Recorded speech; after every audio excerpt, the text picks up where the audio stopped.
This is the Wise Guy Radio Show, a podcast dedicated to educating and inspiring through conversations with today's top talents in the world of glass.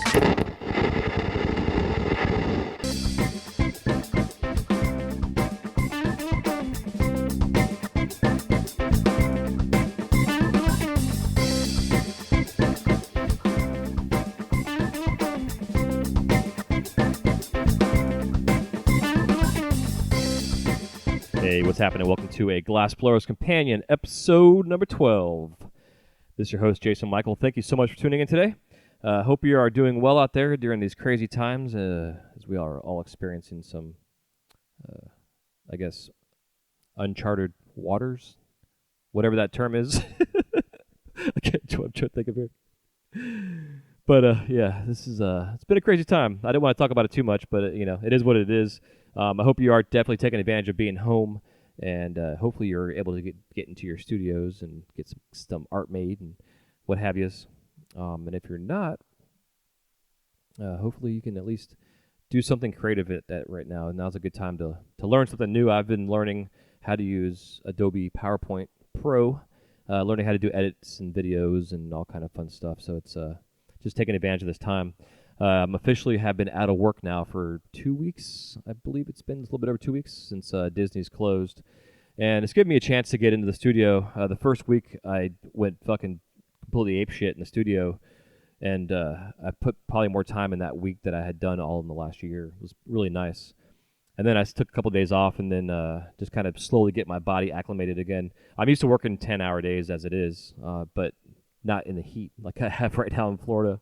I've been pretty spoiled working inside the mouse house in the air conditioning. So I just get myself reacclimated to this whole situation. But it has been nice. I've been working on some projects on the side, getting some video work done, and some content for you all to listen to, which I'm excited about.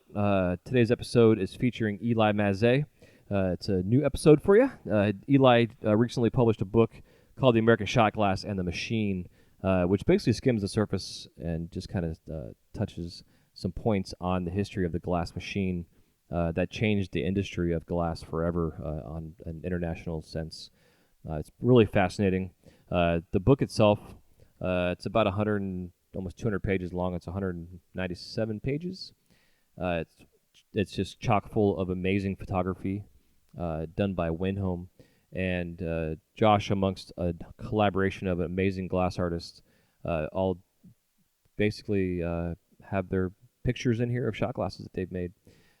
It's a really fun book, but also not only is it fun to look at, it's also very inspirational. Give you some ideas.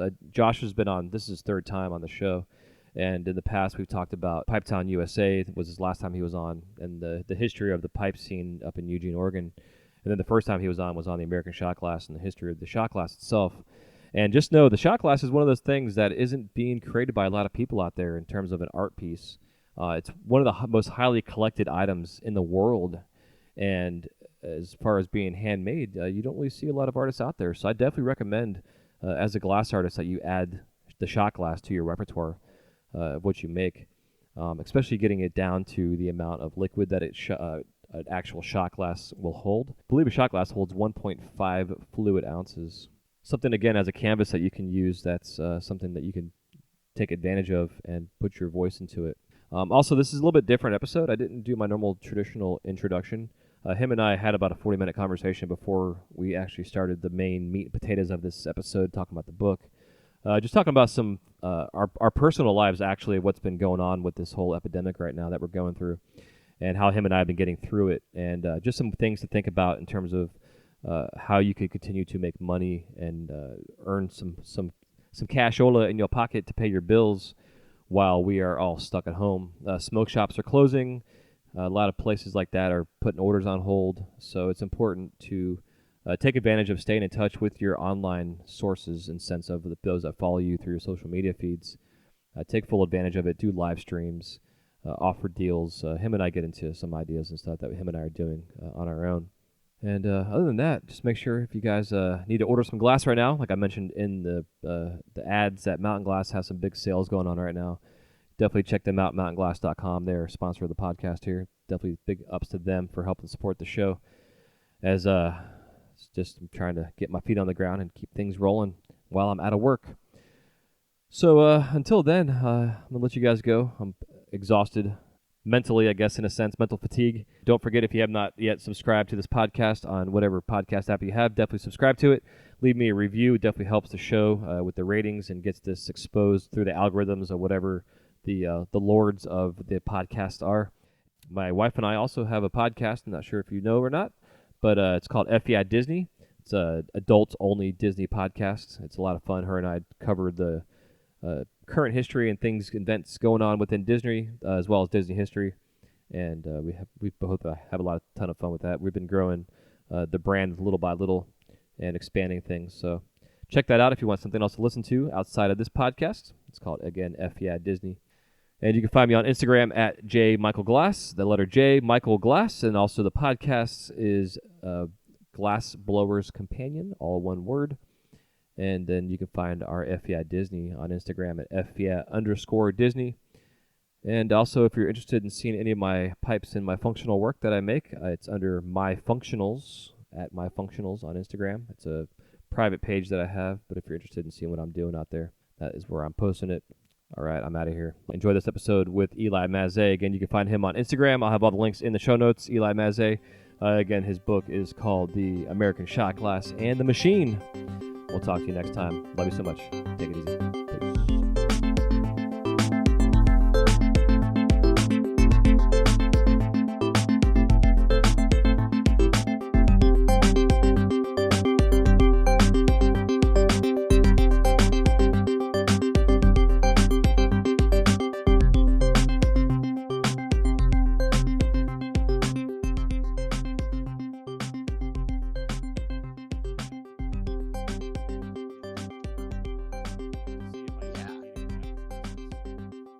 Right. So, Yeah, totally. see how it goes. But also, with the economy right now, I know a lot of shops are still buying and stuff, so it's just kind of weird. Yeah, I know. I think some smoke shops are open. A lot of my stores and even some head shops and stuff canceled their orders. For the first time, you might have seen, I've been blowing it up online, selling stuff like crazy. And you know what? Dude, let's get real. We all knew that you could make a lot of money on the internet. We've been saying it for years and years and years and years and years. We've sold it and done these other avenues. Some of us haven't gone fully committed online. And now that the real deal is to make that transition and switch it just out of nowhere right to the internet and hoping that you can make that same amount of money is a scary fucking thing. Yeah. So I've been doing good. No shit, man. So I made this transition and I think that people are ready now. Of course they can't, like me, we're actually saving money because we're not going out to eat. We're not going to the movies. We're not doing all this stuff that usually kids volleyball games and all this stuff, traveling. So yeah, we're actually saving money on that aspect, but it's been really difficult to, and the thing is I'm working more hours all the way until the night right now while this transition happens because you can't stop. Yeah, exactly. So yeah, it's interesting, man, because I know years and years ago, a buddy of mine and I were developing like an online, like an Etsy big cartel marketplace for pipe makers. And it was going to be along with my build your own wise guy thing I was doing, But then I started thinking about just the legalities and the way things are in the country. And I was like, well, I don't want to be liable, if some underage kid fucking buys a pipe and then I'm fucked, kind of thing, like the old Operation Pipe Dreams thing. But now that the tobacco laws have changed, which I want to talk about with you on this, we talk about it now, but just in general, with the way tobacco laws have changed, and now with 21 and up, it's like across the board, whether you're buying a pipe for tobacco or buying it for cannabis, you have to be 21 years old. And I think it's for the pipe industry, it's a huge benefit and one less liability that we have to deal with. I still think people should somehow be able to get qualification to get like a driver's license or something of that nature, I know there's some kind of app you can get where you can scan your driver's license with the QR on the back and it tells you if you're 21 or not. Unless, of course, you're having your buddy do it for you. Like, fake IDs back in the day. Bullshit, Hey, buddy, go buy me a pack of cigarettes. Yeah, there's probably an app online maybe even. Yeah, Yeah, yeah. you know. So yeah, it's gonna But be no, you're interesting, man. totally right. You're totally right. I'm really curious because like the smoke shops can't get pissed if the pipe maker wants to sell their glass online because what the fuck are we supposed to do? I'm not gonna wait around for you to open it back Right. up again. Like I've been out of the pipe game for 6-7 years now. So like all my accounts I haven't lost them, but I just haven't like contacted them really. So I just think about all the things like I've been working on this online course teaching sculptural classes, and I've had students that I'm actually teaching right now in person. Well, not right now, but I have before this thing started. I'm doing Yeah. Sunday classes out of my studio, so I get each student it's $100 for a 3-hour class. It's a real basic thing. It's given me a chance to run through teaching again because I haven't done it in forever. And all these things I've been wanting to do, like I said, for the last couple of years, I can now do. Like I'm been working on learning how to use Adobe PowerPoint for doing video edits and stuff, so I can just get this shit fucking done. Yeah. So Dude, hell yeah, man. That is so cool. Yeah, that's it. And that's the thing I'm doing too. I'm putting myself through school in editing and videography and stuff like that. I mean, as much as I can get. And so the times right now with everybody staying home, when I'm at home, if I'm not selling glass or I'm always doing something in glass, but yeah, glass media. If I can, I mean, I've got to I'm pretty much just super basic, but, I've been able to produce a few, I mean, I don't know if I told you this, but I did a commercial for DFO, and then I did a commercial for the place over in Ireland, which nice. is the Game of Thrones or the Flame of Thrones. But either way, yeah, I mean, I'm just a fucking glassblower, dude. That like you said, I think it was you. Too bad we couldn't all go back to school to do videography, Yeah, and go to college together. It would be so fun. But yeah, I need to get back on it a little harder because I really enjoy it. But yeah, just like you, trying to find the time yeah, exactly. That's pretty good to shit. get that going. Yeah, man. So I was going through your book. I mean, I've gone through it several times since I've had it, even this morning, and I had some shot glasses made, and they all fucking cracked on me because I was using experimental color from a buddy of mine that made. And Okay. I wish I'd have finished them and like sent them off to you to get them in this book. Yeah. Oh man, totally. And you were on the list. Yeah, for sure. So the Um, next one for sure. the next one, and you know what? Like I said, I've got a couple things coming up, dude. I have somebody who's willing to put up 10 G's. It's the same guy who put up the money for Pipetown, USA. And we'll go over this in the interview. Dude, they want to do the documentary on the glass machine on my book. Fuck yeah. So, yeah, it's going to be cool. It's going to be super cool. And we're trying to really gear it up towards like the History Channel or something like that because it's the very first documentary on the glass machine. Yeah, dude. There's only been one done in house by the Owens and Libby factory in like the 1960s or 50s. Huh. They did one, but yeah, no one knows, the whole story on it. So I think it's going to be big, dude. Yeah, it sounds like it. Well, it's I don't remember who did it. I don't know if it was a Discovery Channel, but they did like a whole series on like specific inventions and how they've impacted the world. And there was one they did on glass, and it started off Okay. from the very beginnings of it, and then to like the Italians and the clarity aspect. And the main reason they wanted clarity was for optical use for glasses. And then that turned Okay. into the telescope, which then turned into the microscope, which then turned into scientific use. And it was like this Yeah. whole thing of like one thing to the other, and just the expansion of glass and just fucking rad, and that's how our daily lives are done by it. And so I started doing. I'd put up a little post about like what are your top 10 current favorite colors in glass, and I had a bunch of people telling me what they liked, and so I got my compiled list. But then that opened up a complete wormhole, can of worms, whatever you want to call it, into deep research into the beginnings of borosilicate color, going back to the very beginnings of when they started mixing color and figuring out with oxides and shit. But then I started even digging deeper into just to the beginnings of color in general. And it's fucking fascinating just how far back this shit goes. So I was like, well, instead of doing a podcast episode, I was going to do a YouTube series on it. But then Okay. but then I started thinking about like what you're talking about, like make this thing like start as small in a sense, in the production sense, but really like have a big long term thing about doing a full productive series, like like a docu series on just the invention of glass, in every aspect of it. It could branch off into so many different areas.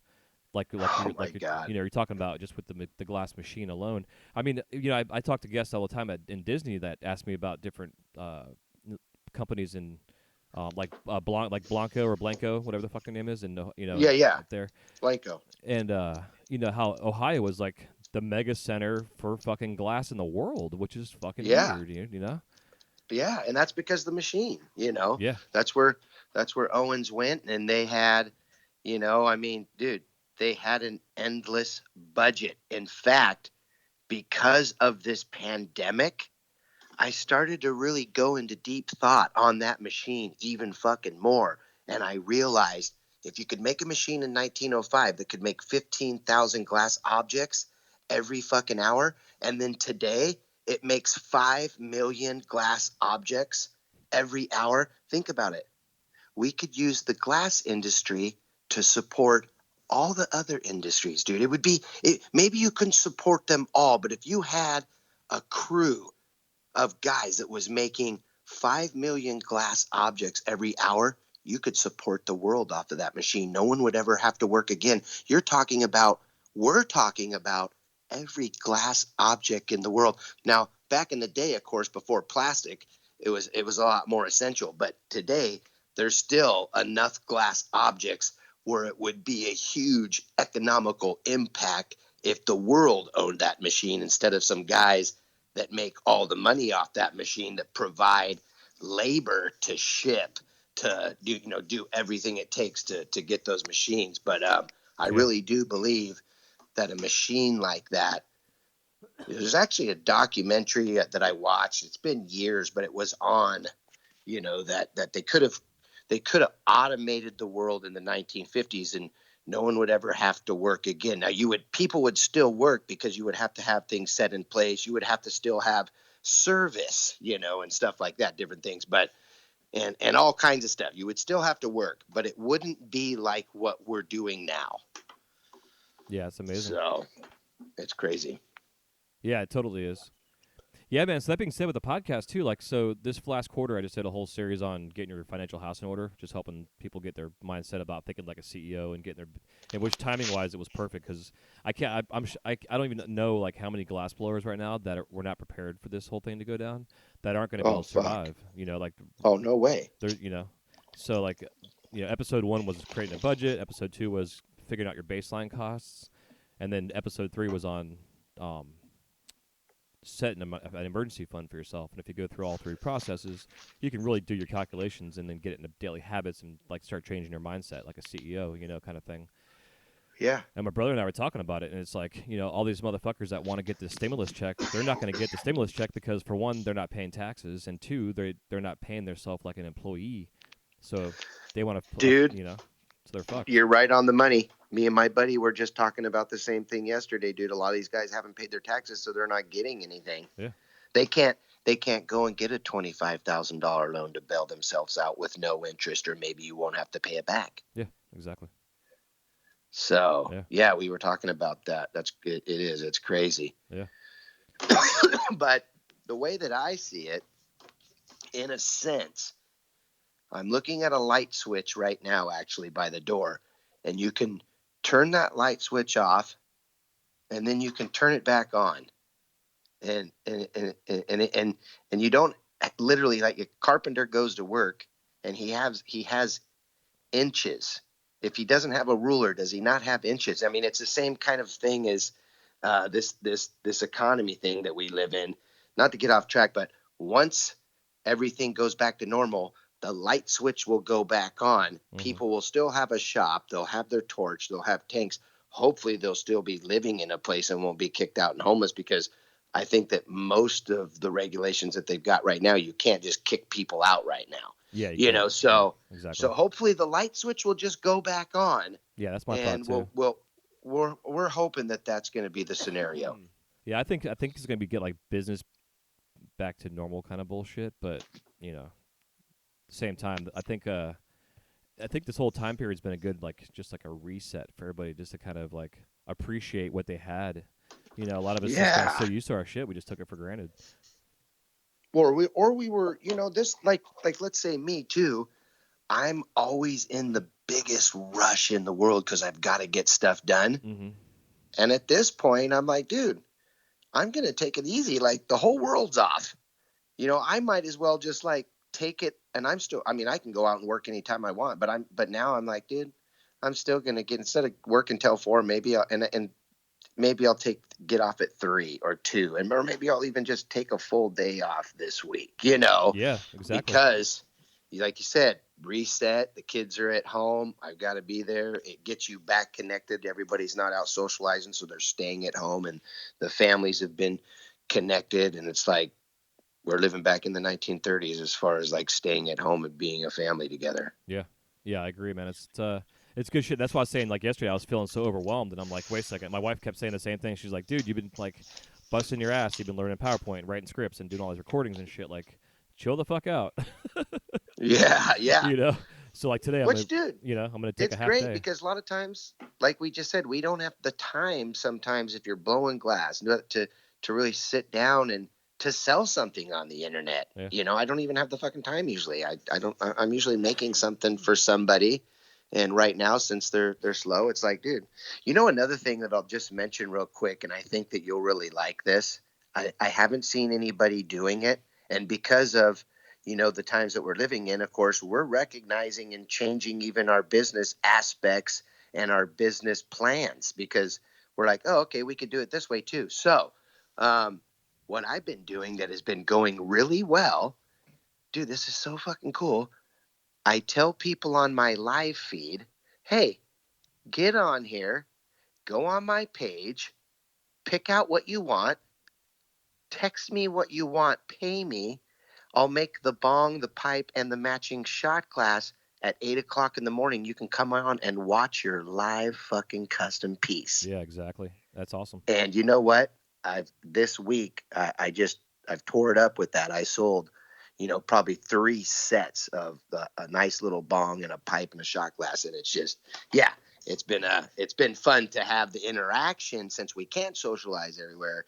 To have that interaction. I mean, let's get real.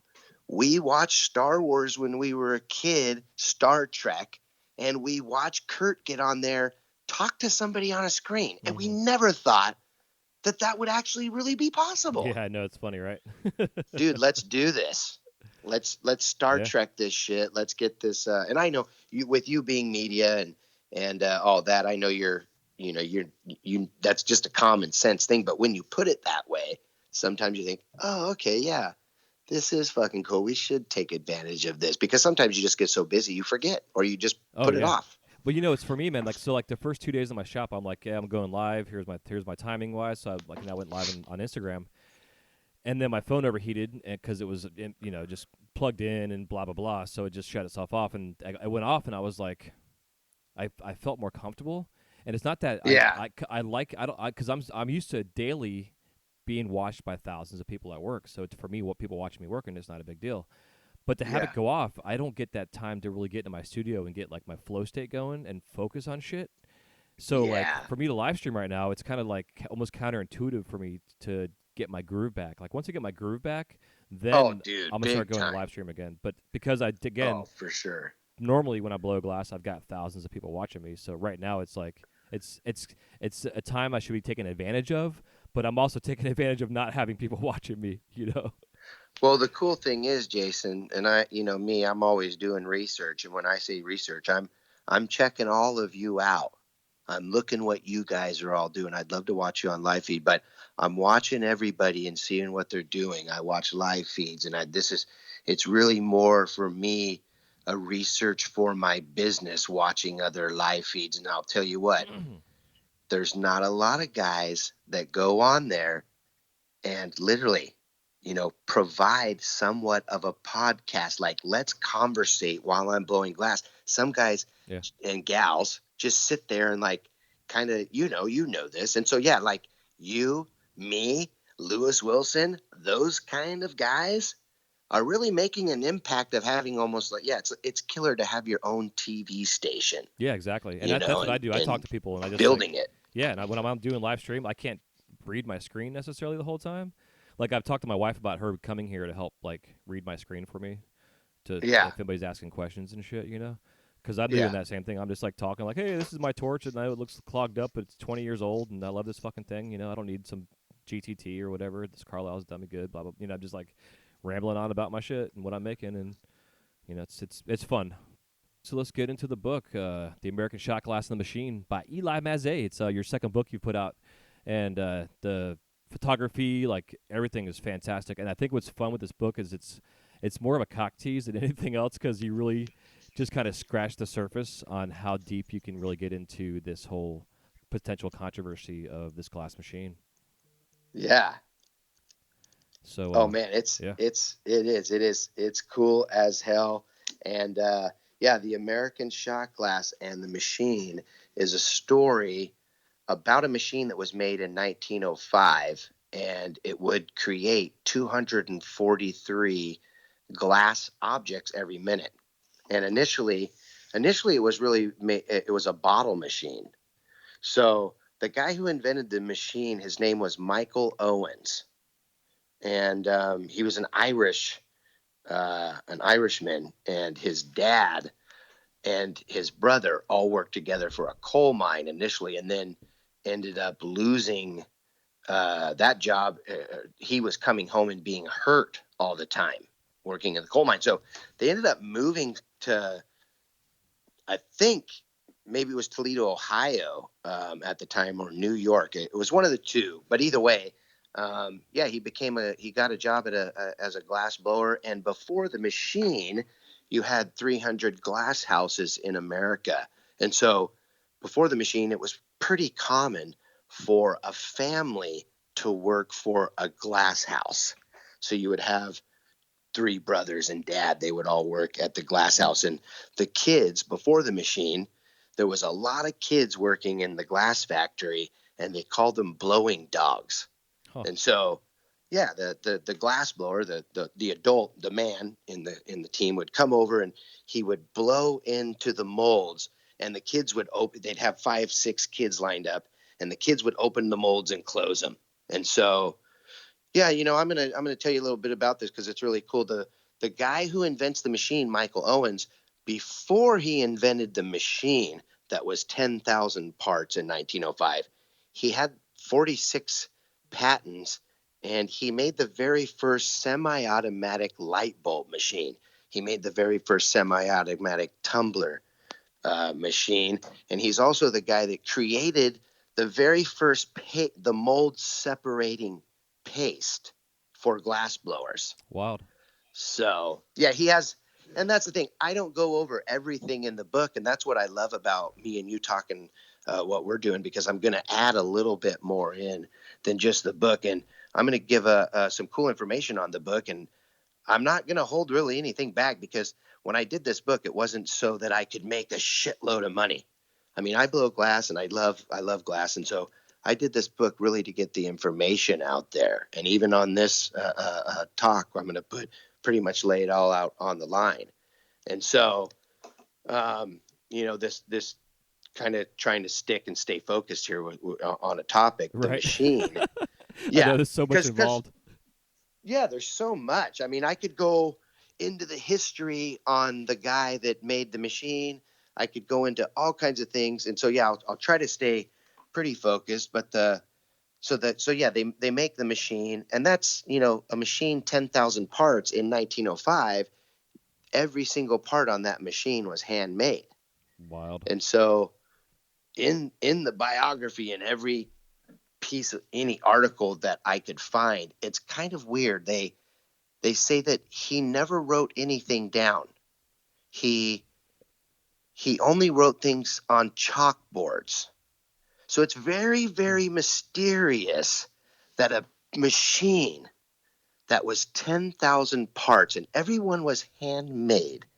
And you know that they had to, they did have fabricating in house, but I'm sure, and I have the research and I have it all on paper.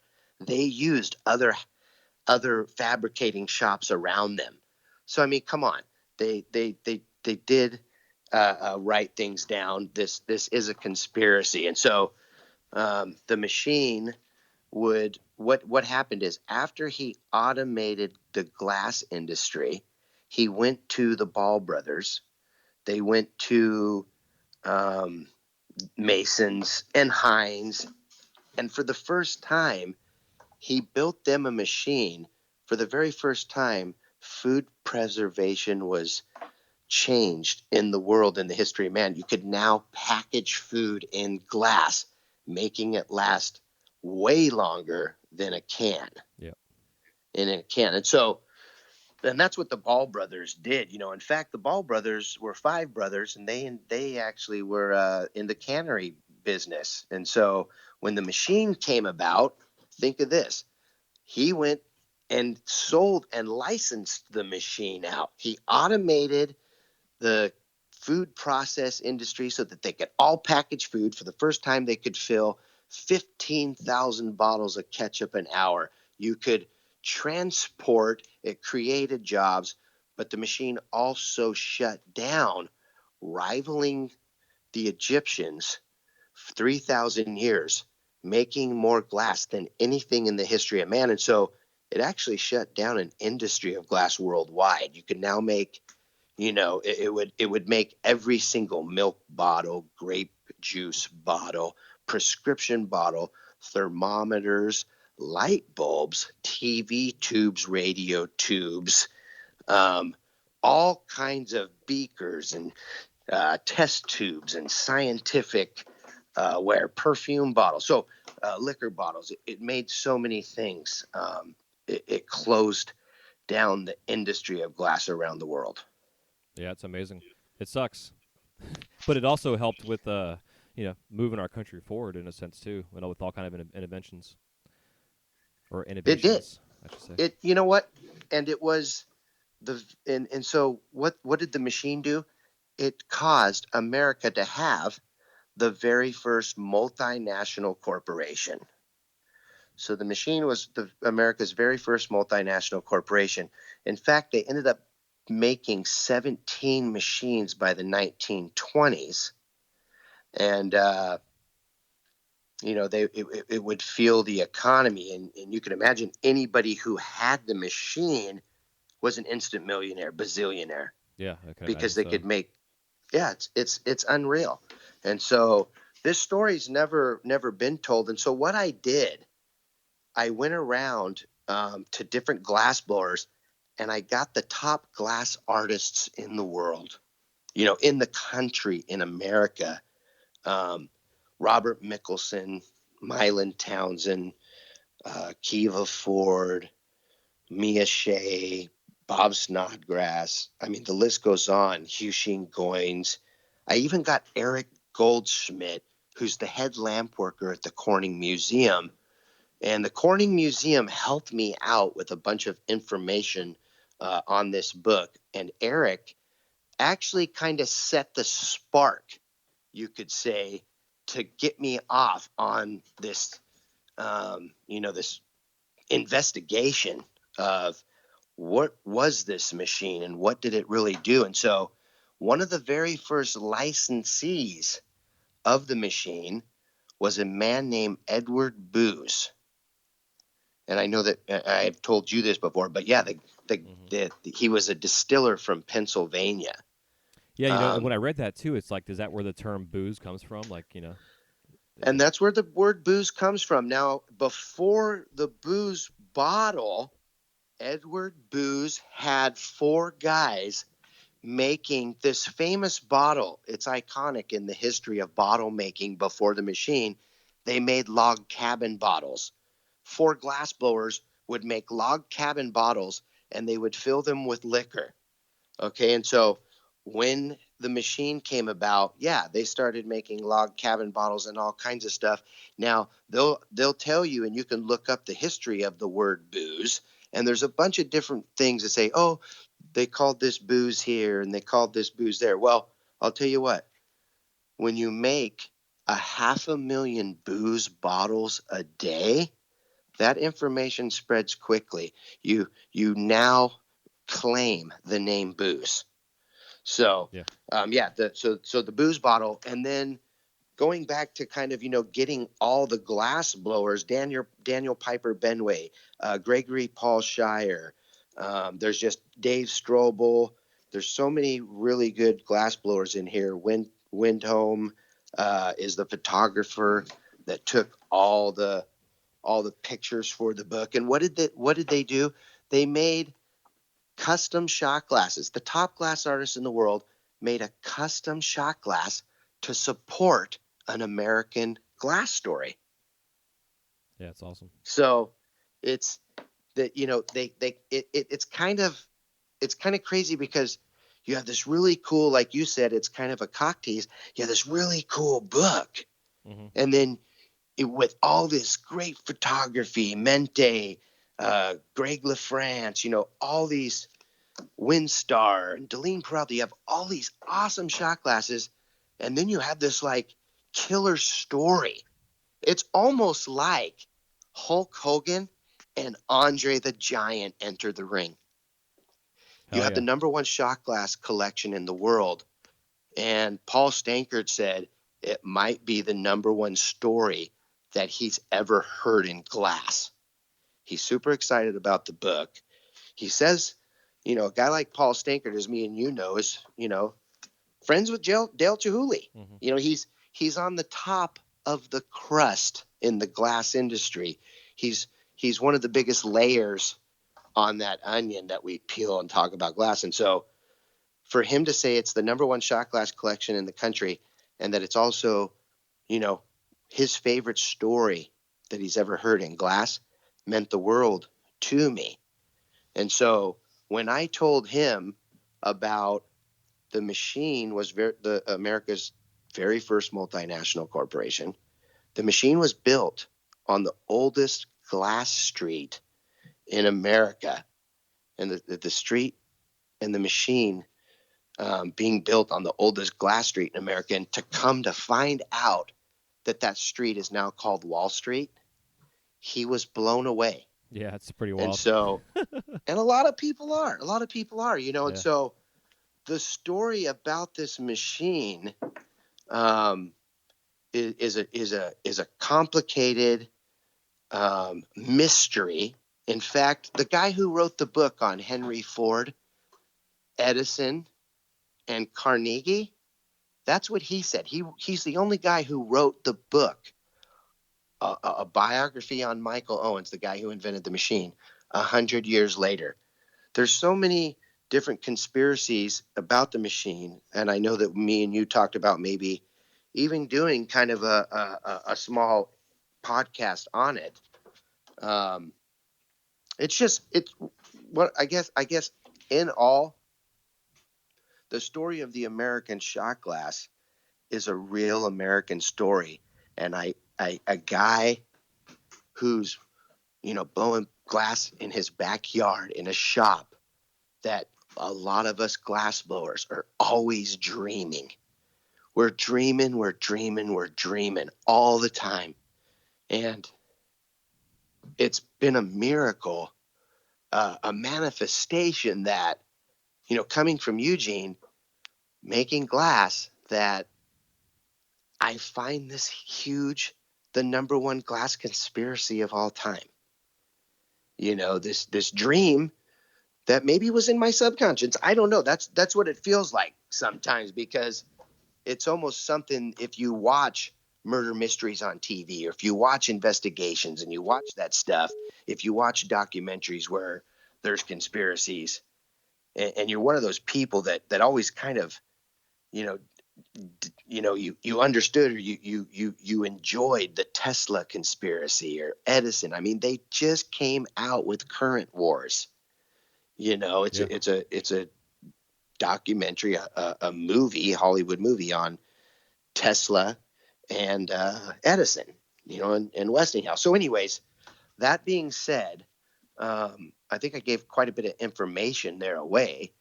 But yeah, that's what the book's about, and it's just been, and I'm grateful for it, and I want everybody to go and just hit me in the DM on Instagram or Facebook and order this book. I've sold quite a few copies, and it's just been a huge, exciting enjoyment to be able to bring this research and tell everybody about it. Well, I think what's like on my end, what's fun with it too. Like not only the story itself, but also the inspiration inside the book itself. Because I know, like, in past episodes that you've been on, we talked about how the shot glass is just one item that not many people make anymore, and it seems like this book can help to kind of revamp and re-inspire this kind of this idea, this it'd be like revolutionary in a sense for the industry, for the glass blowers, as just one other thing to add to their tool belt of items to make that are being used on a daily basis, like a wine glass or a pint glass or something of that nature. They're bigger, they're more intricate in a sense, technique wise, for a glass artist. It's like saying going from making a spoon to making a rig. Like the wine glass is the rig and the shot glass is the spoon. But you can make a really nice fucking spoon. You can do all kind of fun details. It functions the same, but it still looks and is unique to the artist. And I think this is a great inspiration just because of the quality of the artists that are in here, and then also the types of shot glasses that are being made. Like they're all functional. They all hold the 1.5 fluid ounces or potentially do, but they're all very, very unique. And it's you going back also to talking about like with the machine and what the machine did. It started to manufacture pint glasses, and the Prohibition era came in and took alcohol away. So these machines went into making the milk bottles and other things like that, and things for the military, you name it. And then that ends, the Prohibition ends, and they start doing shot glasses and they make pint glasses and everything else under the sun. So now we've had this cannabis prohibition forever, and that's slowly, quote unquote, going away, which is allowing the pipe maker to expound upon their pipes and be more upfront with what they're making. But in the background, they can still kind of focus on other things like a shot glass as an artistic outlet, It's just kind of interesting, the coinciding thing. I don't ever see the machine being able to mass produce a pipe per se.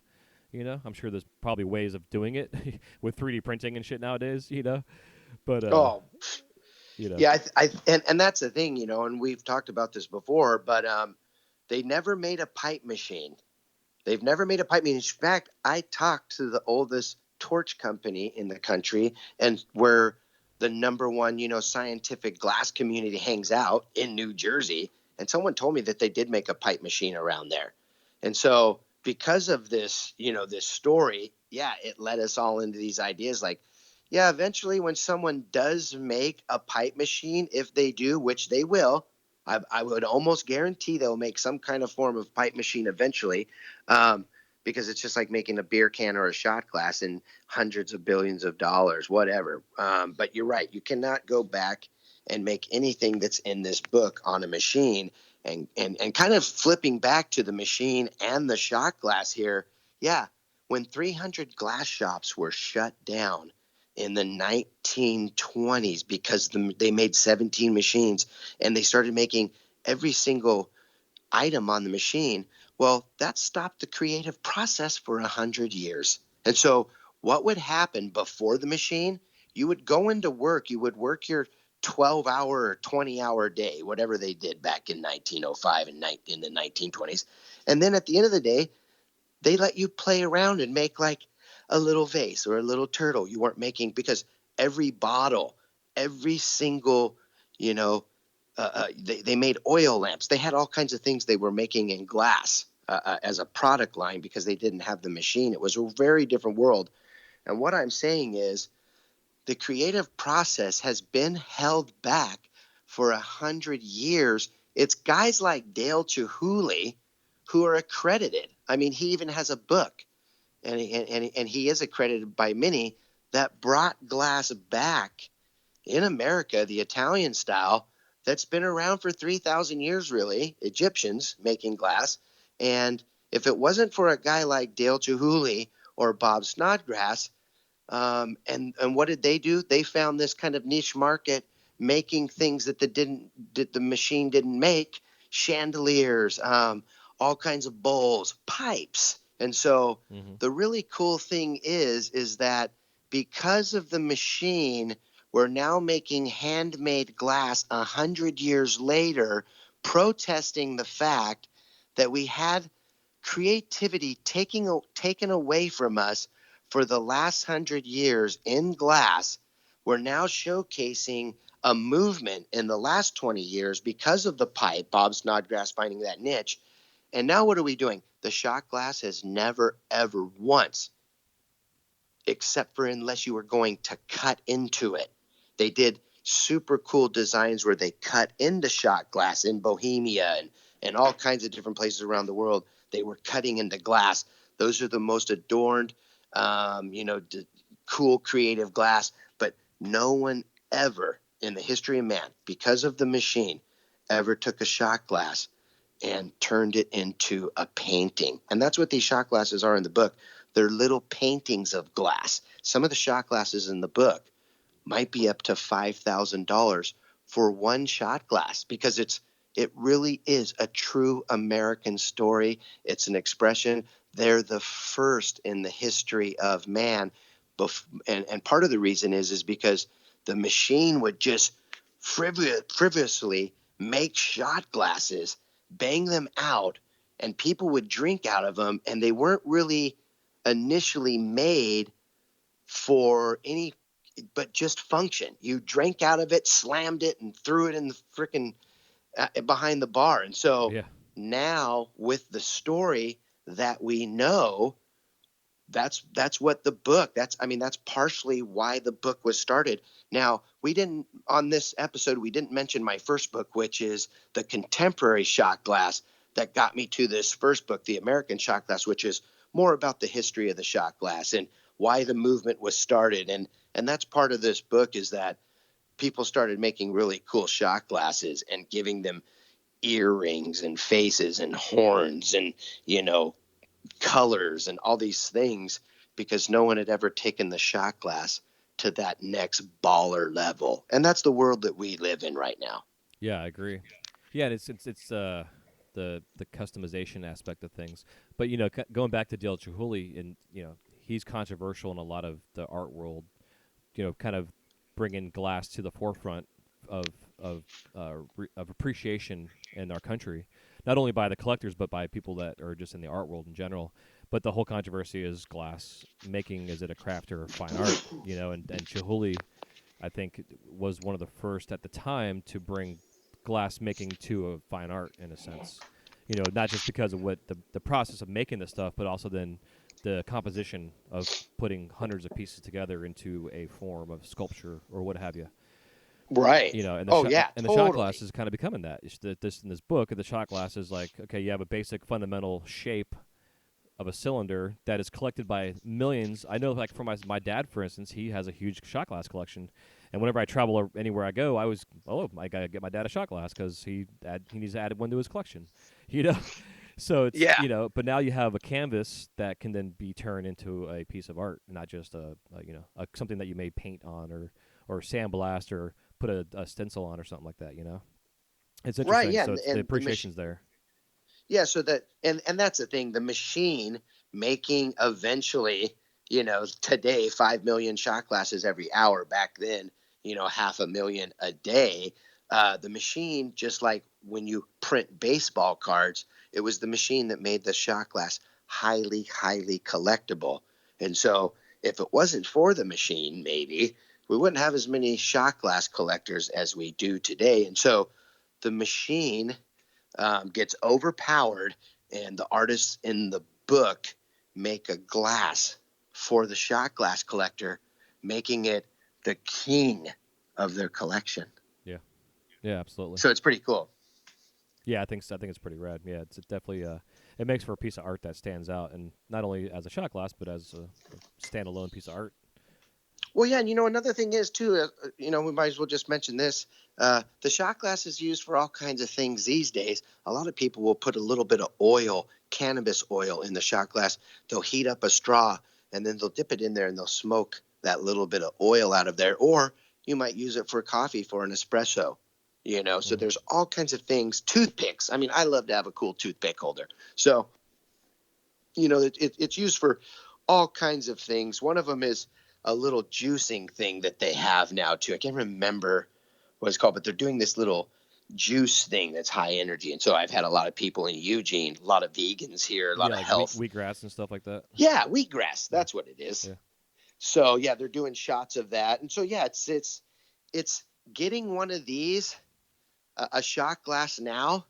the cool thing is about building a shot glass collection right now is that there's a cool story that comes with it.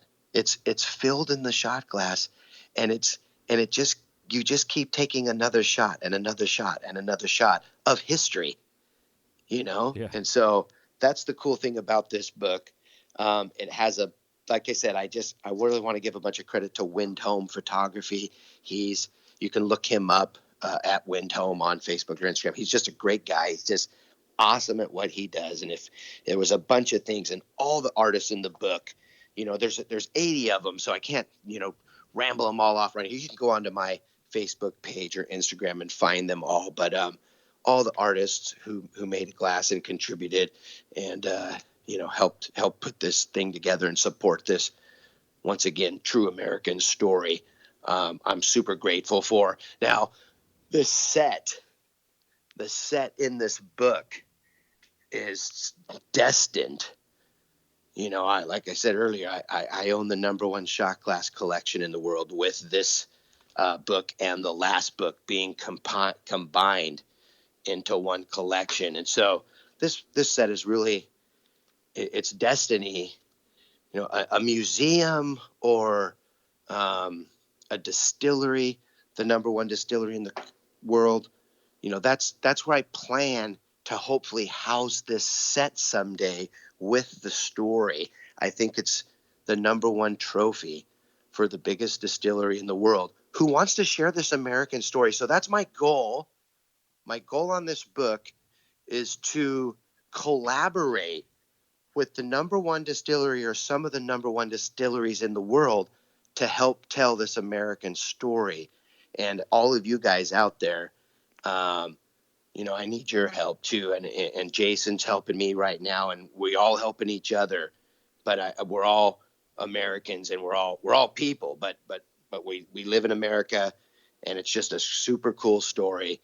And that's how things spread. Somebody hears this, and somebody hears that, and then, oh yeah, did you check this out? And you get a call. And so it really is one of those kind of things, Yeah. So we're excited to move on and do the documentary on this book, which will be coming. We won't go into that long tangent talk right now, but yeah, there will be a movie made on my book, The American Shot Glass, and it's going to be a really cool ball buster. And once again, this was all for the glass industry. And one thing that I really like about this is that, for all of us that are glass artists, it really does show you that dreams come true and that we are all inventors. If he could make a machine in 1905 that would make 243 glass objects every minute, today the machine makes 5 million. I keep saying this because I want to put it in your head, 5 million every hour. Think of what we could come up with. Yeah. Exactly. And I think We too, can do this. I think what's fun too, man, is like as glass artists, if I could speak this out, we are all creatives, and it's so important to have an outlet outside of the glass world. This involves glass, so this is a creative outlet for you. And I think you're an example of someone who is in a creative sense found an outlet, found a spark out there that you just kind of just dove headfirst into. And I'm looking forward to taking this story and really, because like I said, like this book just kind of like really scratches the surface of this story, and I'm looking forward to creating this series with you, really opening Yeah. up this story, the controversy behind the machine, and what it did to our country on a negative and a positive sense, and where it's at now in this, in terms of glass, but also breaking this down to just the overall history of glass going in from being handmade, man-made, quality changes to a machine being created by hand by somebody that then puts us where we are now. Like Well, yeah, it's because crazy. you know who this is a great story for? This is a great story for everybody who ever worked at Corning. This is a great story for everybody who ever worked at anything to do with Owens, Illinois, Dow Chemical, all these multinational corporations who are linked to the Owens machine. There's a bunch of them. And I'll tell you what, the librarians at Corning, the librarians at the Toledo Museum of Ohio, they didn't know this story. In fact, I think it really takes a person who's passionate about glass, and I can see that. And that's why me and you are teaming up. Yeah. Because it takes somebody who's really passionate about glass and being a glass maker.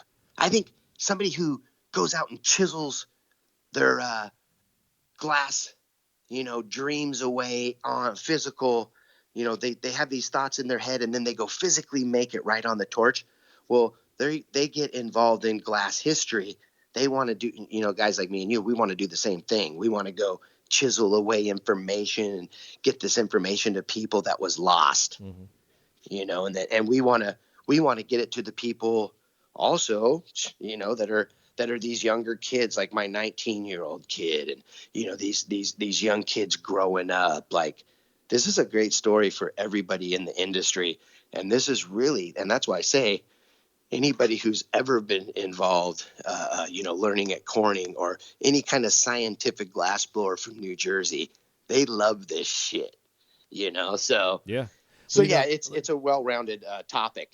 that was kind of part of my goal with this podcast too, was like just to document the history of our industry, because like glass, the glass world has some history documented somewhat. There's still controversy on the origins of glass just in general, like where did this stuff come from, whether it was the Phoenicians or the Egyptians or whatever.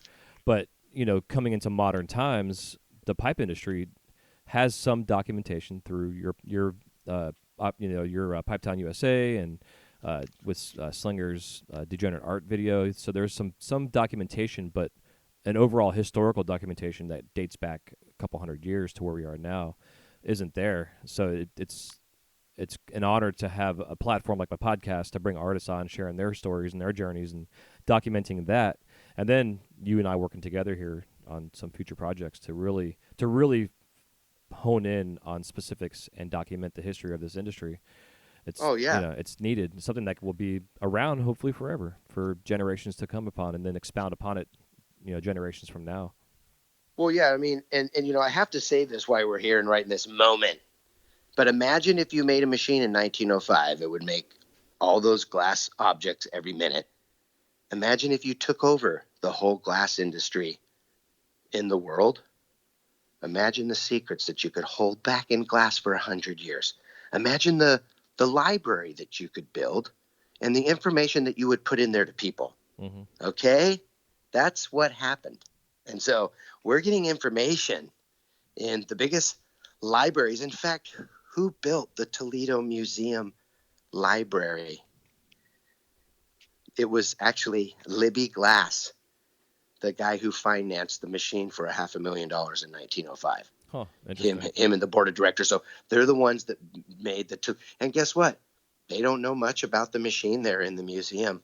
It's crazy. The library, I had to tell them about this stuff, and they're blown away. And so glass, the secrets of glass, the science of glass has been owned by the people who made the machine. They had their own, printer, kind of like printing money. And when you work with the people who are printing all the money and the people who are printing glass and they all work together, they own all the science and technology. And now, of course, 100 years later, you can learn anything you want on the internet and know any kind of information that you want. But the science and the things in glass are still held back from us.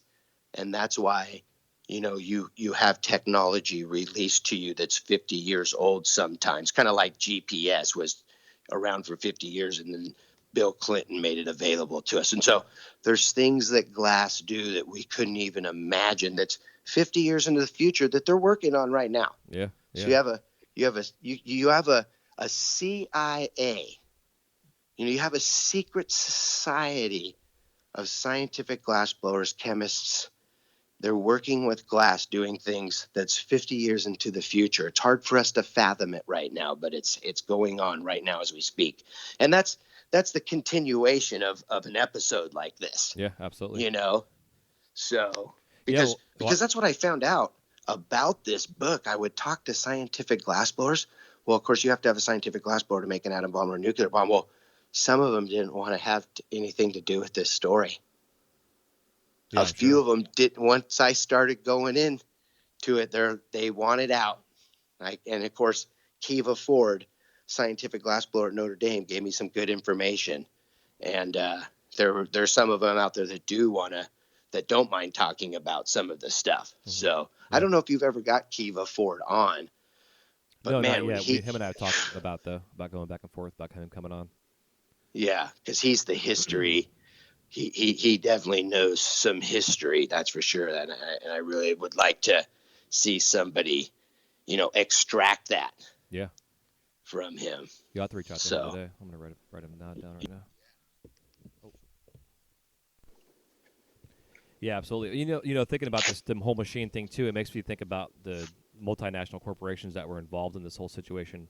If a lot of it led to, I know like Dow Chemicals and the plastics that were being created that wanted to get hemp illegal because of plastics being made from hemp.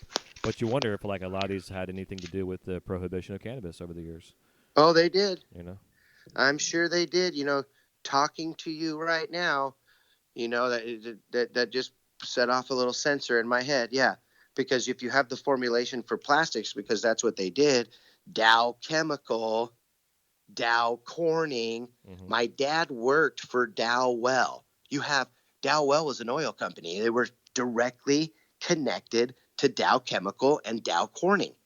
Okay, and so you have these multinational corporations working together. In fact, I looked it up. I've done a lot of research just on modern stuff today, and the last that I knew, Black & Decker actually owned Stanley owned it, the glass industry. I mean, the guys that make that own the machines. It's a construction company. It was Black & Decker, and then Black & Decker sold to Stanley, but they actually owned the glass industry to make all your auto glass, all your windows for construction and homes, and then you've got remember that Pink Panther? Remember the Pink Panther? It was Owens, Illinois, and they provide all the insulation in your homes. Yeah. Well, guess what? They also provide all the tiles that the shingles on your house. They supply every kind of plastic on your car. Dude, they still own the world to this day. In fact, I found out they have like 4,000 different patents on resins and plastics that is theirs. And then they make 1 million products. Imagine, Jason, if you made 1 million products. Okay, you could make 1 million products. And then if you make 1 million products, you got to have 1 million to supply the world of each product. Mm-hmm. Yeah. Okay, so dude, this is crazy. And guess what? What makes 1 million products? What makes 1 million products and can make 1 million of 1 million products? A machine that makes 5 million fucking objects every hour. Yeah, dude, they own the world still. Yeah. So yeah, it's this deep ass story, that really, yeah, it all ties in together into the corporate world owning the light bulb. And, I go into the book a little bit about the obsolescence factor. And that's the same thing. That one we could talk for another 20 minutes. It's just the light bulb and making a time limit on it. It's because of a glass blower. It's because of a glass object, a glass, purchase that you would buy a light bulb and it would go out and they would make it a time limit because they had a machine that was making 500,000 light bulbs a day. And if you had a machine that made 500,000 light bulbs a day, you couldn't make them last for 100 years. Why the fuck would you want a machine? Yeah, exactly. So, yeah, I mean, and that's what they did. They have a light bulb from the 1907. It's outlived 3 webcams. It's been burning for 100 years. I know why that it's actually still burning. I've done the research and I've figured out why it's actually still burning. But either way, it's still burning to this day. And it's a crazy story. And it's actually certified by General Electric as the oldest light bulb ever been burning in a firehouse in Liverpool, California. Yeah, it's crazy. I saw that in the book. I was like, holy fuck. Yeah. Super cool. And that's where I'm going. That's where we go next. We go to Liverpool. We go to Toledo, Ohio. We go to Corning. Yeah. And we go to the machine and we get a bunch of footage. And if you've ever seen anybody out there, Pipetown, USA, you could see that I could probably make a pretty good film with my buddies and make a cool film about this also. And that's kind of my next mission. It won't be going on for a couple years. The final product is we're going to take our time on this one, but yeah, definitely looking forward to it. Yeah, man, I'm excited to collaborate with you guys and bring this history to the forefront for everybody to be educated and inspired by it. Yeah, well, I just want to thank you again too for having me on, and giving me the opportunity, because I appreciate it. Yeah, my pleasure, man. I know it's we both get so excited about this shit. It's hard to stay on track with these topics. Yeah. Well, hey, and that's the cool thing about this modern day is that we're really talking to all kinds of people, and we're educating ourselves. Mm-hmm. And so this conversation to be documented in history on your feed, all this information, man, I could literally, when I get out the phone, maybe cry. That's how much it means to me, to this story.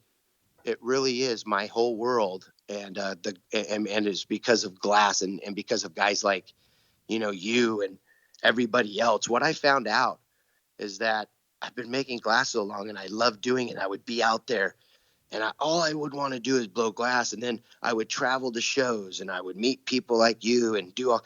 And I started to find out that it was actually the experience that I was having, either on the torch or mostly, like even right now, the experience that we're having together were the reason why I was living my life. Yeah. Oh, yeah, totally. So, yeah, I love it. Yeah, I man. love my life. It's funny, man. I was, all night last night, too. I dreamt about us interviewing, and like throughout my entire dream, it kept getting interrupted by someone coming by to want to smoke a doob, or like my shop was getting moved. Like there's all these things that were happening. So I woke up this morning. I'm like, all right, I'm gonna go to the shop, make sure everything's fucking set and good, and then of course I come in here and realize I forgot one of my adapters for my plug, but I got it to work, so we're good. That's how stoked I was to get up here this morning and talk to you too. Dude, right on, man. Yeah, pumped. So cool, man. Well, hang on. We'll say our goodbyes off the air here. Okay. So yeah, so you guys can check this, get this book in your hands for sure. I definitely highly recommend it. You can find Eli Mazet on Instagrams. I'll have all his links in the show notes. And again, this book is called The American Shot Glass and the Machine. And his first book was called The American Shot Glass. And I'll have all the links for all the books. You definitely want to get your hands on this. This book is very inspirational. And again, it just kind of scratches the surface of the story of the glass machine and where it's taken our country and our world in general in glass. So I hope you all enjoyed our conversation. And again, I'll have all the information in the show notes. And until next time, take care of yourselves. Make sure you all are staying safe and washing your hands and following the rules. And this crazy fucking experience.